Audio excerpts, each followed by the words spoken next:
자, 오늘은 특별건축구역에 대해서 알아볼 건데요. 이 특별건축구역, 특별가로구역, 건축협정, 결합건축 이 네 가지가 연달아 나와요. 이걸 한꺼번에 살펴볼 건데 이게 이름이 비슷비슷하면서 헷갈려요. 그래서 이 특별건축구역, 특별가로구역, 건축협정, 결합건축, 특특건결 이런 식으로 순서대로 알고 계시면은 내용을 이해하는데 유리합니다. 자, 먼저 특별건축구역에 대해서 알아보도록 할게요.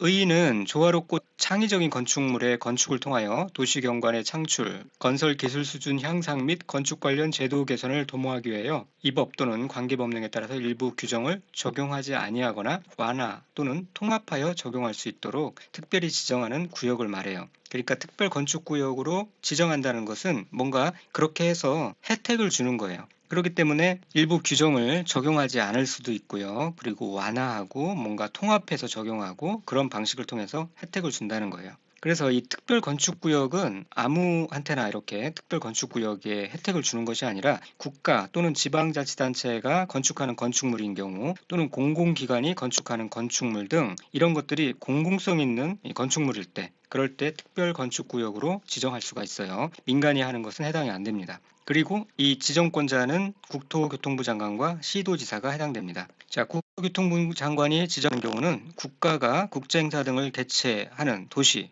또는 지역의 사업구역인 경우 해당되고요. 시도지사가 지정하는 경우는 지방자치단체가 국제행사 등을 개최하는 도시 또는 지역의 사업구역 및 주거환경정비법에 따른 정비구역 이런 경우 시도지사가 지정합니다. 그래서 특별건축구역은 국토교통부 장관이나 시도지사가 지정한다. 라는 것까지 알아두시고 그런데 아무 곳이나 뭐 다 지정할 수 있는 것이 아니라 지정할 수 없는 지역이나 구역이 있어요. 자, 먼저 개발 제한 구역인 경우 안 되고요. 자연공원인 경우 안 되고 접두구역인 경우 안 되고 보전산지인 경우 안 됩니다. 딱 4개 나와서 시험 문제 나오기 좋죠. 계자접보 특별건축구역으로 지정할 수 없는 구역은 계자접보다. 특별한 계자접 보전 안 됩니다. 군사기지 및 군사시설 보호구역 마치 안 될 것 같죠? 그런데 이것은 국방부 장관과 사전 협의하면은 여기도 지정할 수가 있어요. 군사기지 및 군사시설 보호구역. 여기에 1, 2, 3, 4번 나오고 요거 나오면은 요거를 지정할 수 있는 구역으로 정해야 되겠죠? 선택할 수 있어야 됩니다. 이렇게 특별건축구역으로 지정하거나 변경한 경우에는 국토의 계획 및 이용에 관한 법률에 따른 도시군 관리계획의 결정이 있는 것으로 봅니다. 그런데 그 중에서도 용도지역, 용도지구, 용도구역의 지정 및 변경은 제외한다. 이런 경우는 이 용도지역, 용도지구, 용도구역의 지정은 별도로 도시군 관리계획 결정으로 해야 합니다. 자, 그러니까 다시 쉽게 설명하면은 원래 이 도시군 관리계획 결정하려고 그러면 여러 행정 절차, 무슨 심의 거치고 승인 거치고 이런 게 필요하잖아요.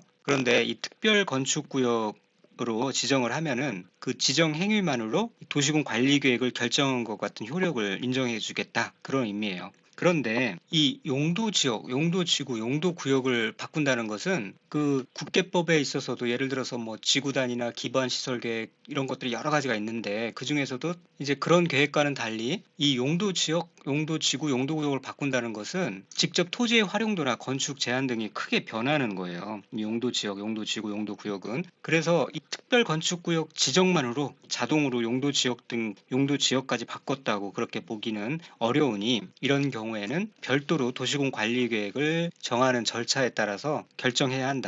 즉 심의도 거치고요. 주민공람도 하고요. 열람 등 그런 절차를 거쳐야 한다. 그런 뜻입니다. 몇 번 읽어두시면 되겠고요. 자, 그 다음에 관계법령의 적용 특례를 보면은 이 특별건축구역으로 건축하는 건축물에 적용하지 아니할 수 있는 여러 규정들이 있는데요. 이런 게 있어요. 대지안의 공지규정, 건축물의 용적률 규정, 대지의 조경 규정, 건축물의 건폐율 규정, 일조 등의 확보를 위한 높이 제한, 건축물의 높이 제한 이런 것들을 적용하지 않을 수 있는 규정이 있어요. 그래서 이렇게 외워두시면 될 것 같아요. 특구에서는 이 특별건축구역에서는 공용 조건 조의하면 공용 조건을 즐기면 안 된다. 공지, 용적률, 공용, 조경, 건폐율, 일조 등의 확보를 위한 건축물의 높이 제한, 일반적인 건축물의 또 높이 제한 이런 것들을 하면 안 돼요. 그러니까 예를 들어서 대지와 도로의 관계는 해당되지 않고요. 대지의 분할 제한 이런 것도 해당되지 않죠. 6가지만 적용하지 아니할 수 있는 규정에 해당되고요. 그 다음에 통합 적용할 수도 있는데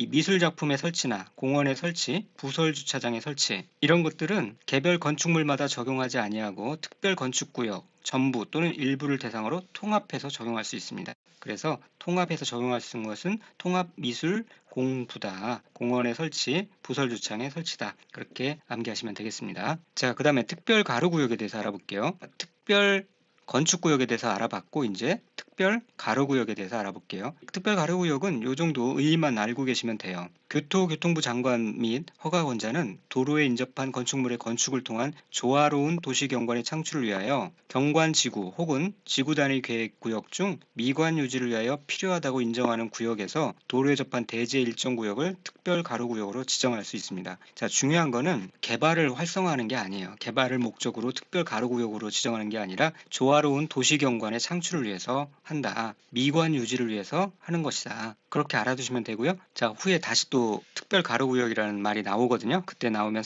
다시 언급해 드리도록 하고요. 그 다음에 건축협정에 대해서 알아보도록 하겠습니다. 자, 건축협정이죠. 협정이라는 것은 여러 사람이 같이 최소한 둘 이상의 사람이 뭔가 협의해서 정한다는 거잖아요. 건축을 하는 데 있어서 협의를 통해서 뭔가를 정해서 같이 한다는 거예요. 자, 누가 하느냐? 토지 또는 건축물의 소유자, 지상권자 이런 사람들 세 주체 중요합니다. 토지 또는 건축물의 소유자, 그 다음에 지상권자도 포함돼요. 이 사람들은 전원의 합의, 전원이라는 거 중요하고요. 전원의 합의로 다음 어느 하나에 해당하는 지역 또는 지구에서 이런 지역 지구에서 건축물의 건축, 대수선 또는 리모델링에 관한 협정을 체결할 수가 있어요. 협정을 체결해서 같이 할 수가 있다는 거예요. 자, 그런데 좀 특이한 거는 그러니까 협정은 이제 둘이 한다고 그랬는데요. 둘 이상의 토지를 소유한 그 소유한 자가 1인인 경우에도 마치 두 사람인 것처럼 그 토지의 소유자는 해당 토지의 구역을 건축협정 대상 지역으로 하는 건축협정을 체결할 수 있어요. 이 경우 그 토지 소유자 1인을 건축협정 체결자로 봅니다. 각 토지에 대한 소유자를 각각 1인으로 보는 거죠. 사실상 한 사람인 경우도. 자, 그래서 이렇게 건축협정 체결이 가능한 지역을 보면은 지구단위 계획구역, 주거환경 개선 사업을 시행하기 위하여 같은 법에 따라 지정 고시된 정비구역, 그다음에 도시 재정비 촉진을 위한 특별법에 따른 존치지역, 도시 재생 활성화 및 지원에 관한 특별법에 따른 도시재생 활성화 지역, 그 밖에 지방자치단체의 조례로 정하는 구역, 이렇게 5가지가 나와 있는데요. 그래서 이 건축협정 체결이 가능한 지역에 이 지주는 존도 지조 있다. 이렇게 암기하시면 되겠어요. 지구단위 계획구역, 지주, 주거환경 개선 사업을 위한 이렇게 지정 고시된 정비구역, 존치지역, 도시재생 활성화 지역, 존도 지조 있죠. 지방자치단체의 조례로 정하는 구역. 자, 이런 지역에 건축협정이 체결이 가능하다. 그렇게 알아두시고요. 그리고 이 협정 체결자는 필요한 경우에는 협정 체결자 간의 자율적 기구로서 운영회를 설립할 수 있고요. 하려면 과반수의 동의를 받아서 협정 체결자 과반수의 동의를 받아서 대표자 선임하고 그 다음에 건축협정 인가권자에게 신고해야 합니다. 그 다음에 이 건축협정의 인가, 변경, 폐지를 보면은 이 협정 체결자 또는 건축협정 운영위원회의 대표자는 건축협정서를 작성해서 해당 건축협정 인가권자의 인가를 받아야 하고요. 그런데 만약 이 건축협정 체결 대상 토지가 둘 이상의 특별자치시 또는 시군구에 걸치는 경우 건축협정 체결 대상 토지 면적의 과반이 속하는 건축협정 인가권자의 인가를 신청할 수 있습니다. 그러니까 토지가 걸칠 때 더 많이 걸치는 경우 그 건축협정 인가권자에게 신청하면 됩니다. 그리고 건축협정 인가권자가 건축협정을 인가했을 때는 해당 지방자치단체에 공보에 그 내용을 공고해야 되고요. 이 변경할 때도 이 변경 인가를 받아야 되고요. 자, 그리고 이제 최종적으로 건축협정을 만약에 폐지한다. 그럴 때는 건축협정 체결자 과반수의 동의를 받아야 됩니다. 자, 아까 건축협정을 체결할 때는 전원의 합의로 진행이 되었죠. 전원의 합의로 됐는데 체결은 전원의 합의로 됐는데 이 폐지는 과반수 동의로 한다는 거 특징이 있죠. 이런 것도 알아두셔야 되고요. 자, 이렇게 건축협정을 하게 되면은 어떤 좋은 점이 있냐, 특례 조항이 있냐 그러면은 둘 이상의 건축물의 벽을 맞벽으로 해서 건축하려는 경우 이것을 벽 건축이라고 하는데 이런 특례가 있고 통합 적용의 특례가 있고 또 적용을 완화해주는 그런 경우들이 있어요. 살펴보면은 이렇게 건축협정을 체결하여 둘 이상의 건축물 벽을 맞벽으로 해서 건축하려는 경우 맞벽으로 건축하는 자는 공동으로 건축허가를 신청할 수가 있도록 그렇게 특례를 줍니다. 그리고 건축허가의 수수료, 착공신고, 사용승인 및 공사감리에 관해서 이런 것들을 개별 건축물마다 적용하면은 복자죠. 그러니까 일괄해서 통합해서 적용할 수가 있어요. 그리고 이 통합 적용의 특례를 보면은 건축협정의 인가를 받은 건축 협정구역에서 연접한 대지에 대하여 다음의 관계법령의 규정을 개별 건축물마다 적용하지 아니하고 건축협정구역 전부 또는 일부를 대상으로 해 통합하여 지정할 수 있어요. 무엇을 할 수 있냐면은 부설 주차장의 설치, 이것을 통합해서 적용할 수 있고요. 대지와 도로의 관계, 지하층의 설치, 개인 하수 처리 시설의 설치, 대지의 조경, 건폐율 이런 것들을 통합해서 적용할 수가 있어요. 자, 이게 왜 중요하냐? 예를 들어서 이 지하층의 설치가 가능하려면은 저희 동네에도 이런 케이스가 있는데요. 아주 오래된 아파트 두 동이 있었어요. 그래서 개발업자가 이런 통합 적용의 특례를 통해서 이 두 동을 다시 허물고 이제 아파트 두 동을 세우려고 했는데 한 개 동이 협의가 잘 안 되는 거예요. 최종적으로 불발되고 한 개 동만 재건축을 하게 됐어요.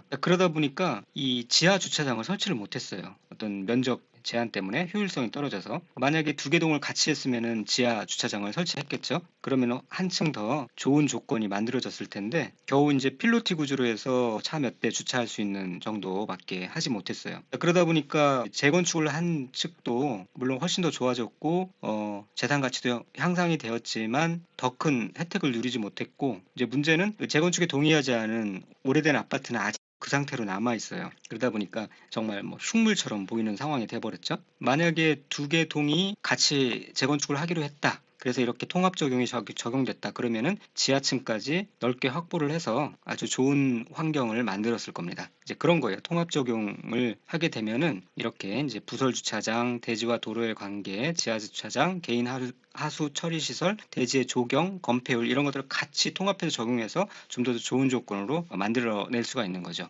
그래서 이 건축 협정은 맞동산과 부대찌개 조건 이것까지는 그렇게 하실 필요는 없을 것 같고요. 맞벽 건축도 통합 구축으로 할 수 있고요. 그 다음에 이 통합 적용은 부, 대, 지, 개, 조, 건이다. 부설 주차장의 설치, 대지와 도로의 관계, 지하 주차장의 설치, 개인 하수 처리 시설의 설치, 대지의 조경, 건폐율 이런 것들을 통합 적용할 수 있다. 예를 들어서 용적률은 해당되지 않고요. 계단 이런 거, 우편물 수취함의 설치 이런 거 해당되지 않습니다. 그리고 또 이 적용을 완화해 줄 수 있는데요. 건축협정구역에 건축하는 건축물에 대하여는 조경 면적, 건폐율, 용적률, 높이 제한 등을 완화해서 적용해 줄 수 있어요. 위에 이제 통합 적용과 이 적용을 완화해 주는 건 다른 내용이죠. 여기에 보면 용적률도 포함되어 있어요. 그러나 이 용적률을 완화해 적용하는 경우 건축위원회의 심의와 지방지계획위원회의 심의를 통합하여 거쳐야 합니다. 용적률을 함부로 해줄 수 없다는 거죠. 용적률을 엄격하게 제한하고 있어요. 자, 그 다음엔 이제 결합건축에 대해서 알아보도록 할게요. 특별건축구역, 특별가로구역, 건축협정, 그 다음에 결합건축 이렇게 세트 4가지 중에 맨 마지막입니다. 결합건축은 말 그대로 결합해서 건축할 수 있는 거예요. 즉 용적률을 개별 대지마다 적용하지 아니하고 2개 이상의 대지를 대상으로 통합 적용해서 건축물을 건축하는 것을 말합니다. 그래서 그 결합건축 대상지를 보면은 이런 지역에서 대지 간의 최단 거리가 100m 이내의 범위 내에서 두 개의 대지의 건축주가 서로 합의한 경우 이 두 개의 대지를 대상으로 결합건축을 할 수 있는데 어떤 지역이냐? 이 상업지역, 역세권 개발구역, 주거환경 개선사업 이런 것을 시행하기 위한 구역 그 다음에 그 밖에 건축협정구역, 특별건축구역, 리모델링 활성화구역, 도시재생 활성화 지역, 건축자산진흥구역 이런 구역이 해당 대상지입니다. 결합건축을 할 수 있는 대상지예요. 그러니까 뭔가 이 개발을 할 수 있는 개발 활성화 지역이라고 생각하면 돼요. 상업지역이 그렇죠? 역세권 개발구역 그렇습니다. 주거환경 개선사업이 그렇습니다. 건축협정, 특별건축구역, 리모델링 활성화, 도시재생 활성화, 건축자산진흥구역 다 마찬가지인데요. 자, 가만히 보시면은 특별가로구역이 나오죠. 이런 것은 해당되지 않아요. 특별가로구역은 제가 정의를 말씀드릴 때도 언급을 해드렸지만 조화로운 도시 경관을 창출하기 위해서 하는 것이지 개발 활성화 목적이 아니에요. 그래서 특별가로구역은 해당되지 않는다. 자, 그리고 이 주거환경 개선사업은 결합건축 대상지에 속하지만 재건축이나 재개발 지역은 대상지역에 속하지 않아요. 이것도 구분해서 알아두셔야 되겠죠? 시험에 나올 만한 건데요. 재개발, 재건축 이런 거는 이미 체계적으로 큰 틀이 잡힌 규모가 큰 정비사업이에요. 그래서 해당 법령 체계상 정비 사업을 통해서 별도로 규정되어 있는 절차가 있기 때문에 결합 건축 대상 지역에서 제외됩니다. 그리고 결합 건축을 할 만한 그런 실익이 부족하죠. 그런데 주거 환경 개성 사업은 노후, 저층, 그 다음에 뭐 저소득 주거지 등에서 맞춤형으로 주택을 개선하기 위한 사업이에요. 그래서 결합 건축을 활용해서 작은 필지들을 묶어가지고 건축 기준 완화를 받으면 사업 효과가 커지죠. 그래서 결합 건축 대상 지역으로 적용될 수가 있는 것이죠. 이거 암기할 때 건 이렇게 암기했었는데요. 첫 번째 있는 주거환경 개선 사업은 결합 건축 대상 지역에 해당되지만 그 나머지 두 개 재개발, 재건축은 해당되지 않는다. 거기까지 알아두시면 되겠습니다. 그리고 최단 거리가 100m 이내이다. 이 결백해야 결합할 수가 있죠. 남자 여자가 서로 결백해야 결합할 수 있습니다. 그리고 결합 건축을 할 때는 그 건축주는 건축 허가를 신청해야 되는데요. 결합 건축 청소를 첨부해야 하며 국토교통부령으로 정하는 도서를 제출해야 합니다. 그래서 결합 건축 명세서에서 명시해야 되는 사항은 이런 것들이 있는데 한번 읽어보시면 되겠고요. 그 내용 중에 결합 건축 협정 체결자의 성명, 주소, 생년월일 이런 게 들어가는 게 좀 특이하죠. 법인 외국인 경우는 등록번호가 들어가고요. 그리고 이런 결합 건축의 관리는 결합 건축은 협정 체결 유지 기간이 최소 30년으로 합니다. 그래서 건축협정은 20년이었죠. 결합 건축은 30년이라는 것 알아두시고 이렇게 건축이 이루어지면서 뭐 분쟁 같은 게 일어날 수 있는데요. 이런 분쟁의 조정 및 재정을 위해서 국토교통부에 건축 분쟁 전문위원회를 둘 수가 있는데 자, 이 표를 보시면은 인근 주민과 세 개의 주체가 나와요. 인근 주민, 관계 전문 기술자, 건축 관계자 이 세 개의 주체가 나옵니다. 그래서 이렇게 암기를 하시면 되는데 기, 관계, 그래서 인기, 관계가 나오고요. 인근 주민, 그 다음에 관계 전문 기술자, 건축 관계자가 나옵니다. 건축 관계자라는 것은 건축주, 시공자, 설계자, 감자 이런 사람들을 말하겠죠. 그래서 이 사이에 관계에서 발생하는 분쟁들을 조정하는 게 건축 분쟁 전문위에서 하는 일입니다. 그런데 여기에 해당되지 않는 게 건축 허가권자의 분쟁, 신고권 이런 것들은 인기관계에 해당되지가 않죠. 이런 것들은 행정소송의 대상이 되지 건축 분쟁 전문위원회에서 할 사항들이 아닙니다. 인기관계 사이에 벌어지는 분쟁에 대해서 조정한다. 그렇게 알아두시고요. 전원의 출석을 열고 과반수의 찬성으로 의결합니다. 그 다음에 보칙 및 벌칙에 대해서 알아보도록 하겠습니다. 이행강제금이라는 내용이 등장하는데요. 이행강제금의 의미는 이행을 강제할 수 있도록 금전적인 부담을 지우는 건데 이거는 종전의 과태료나 벌금이 가진 일회성 처분보다 더 강한 처분이에요. 그래서 위반한 부분에 대해서 실효성을 거두기 위해서 이행할 때까지 계속해서 처분을 해요. 그래서 이런 1회 부과 이후의 행위에 대한 처벌이 없어지는 과태료와 달리 위반한 자가 이행을 하도록 심리적으로 강제하기 위해 반복적으로 부과하는 제도입니다. 그래서 이걸 언제 부과를 하느냐? 허가권자가 이제 시정명령 받은 후에 그 시정기간 내에 시정명령을 이행하지 아니한 건축주 등에 대해서 그 시정명령의 이행에 필요한 상당한 기간을 정하여 그 시한까지 시행명령을 해요. 그런데 그것을 이행하지 아니하면 이런 이행강제금을 부과하죠.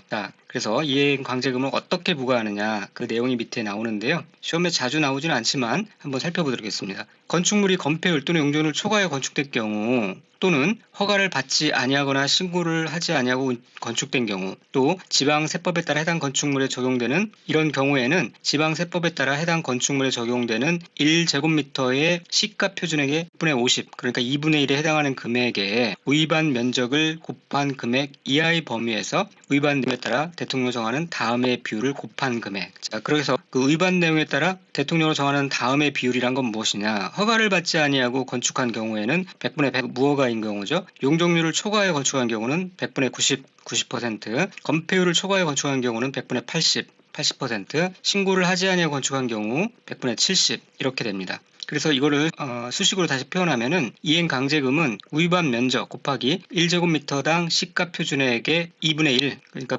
50% 하면 되겠죠. 곱하기 요 비율 허용건신 비율을 곱하면 됩니다. 그러면 이행강제금이 나오는데요. 요거를 암기하셔야 되겠죠. 허용건신 100, 90, 80, 70. 이 100, 90, 80, 70은 암기하기 쉬울 거고요. 이렇게 해서 암기하세요.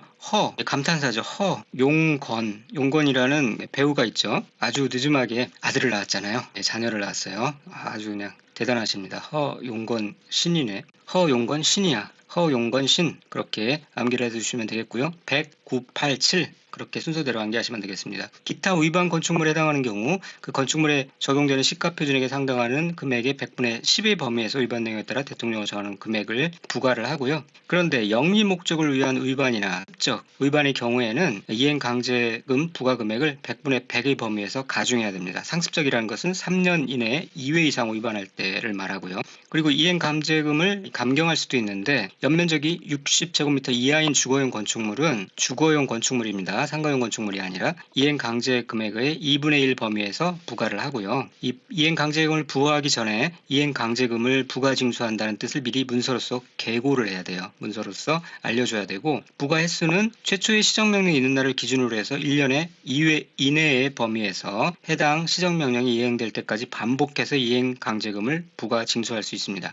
만약에 시정명령을 받은 자가 시정명령을 이행한 경우에는 새로운 이행강제금의 부과를 즉시 중지해야 되죠. 그러나 만약에 이미 부과된 이행강제금이 있는데 그것을 내지 않았다 그러면 그것은 징수를 해야 되겠죠. 당연한 것입니다. 자, 여기까지 살펴보고요. 자, 오늘까지 이제 건축법을 다 살펴봤고요. 다음 시간부터는 주택법 살펴보겠습니다. 이 교재와 이 강의는 초급반, 기초반, 기본반, 핵심반, 심화반 이런 식으로 해서 2달마다 한 번씩 돌리는 그러한 학원 강의와 좀 다르죠. 이런 학원 강의는 기초반에서는 아주 수박 겉핥기식으로 해요. 전 내용도 아니고 이제 일부 내용을 그렇게 하고요.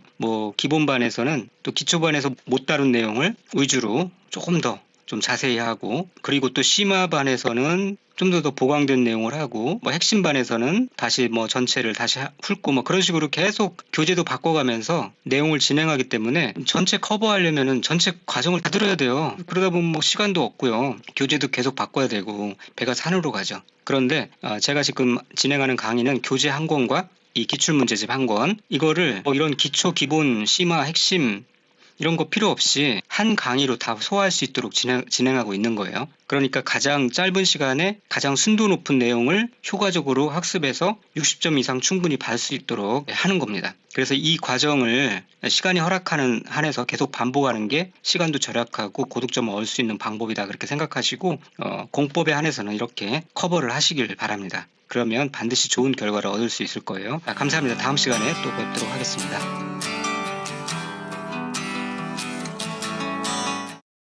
믿고 따라오시면 단시간에 원하는 점수를 충분히 획득할 수 있도록 그렇게 도와드리겠습니다. 감사합니다.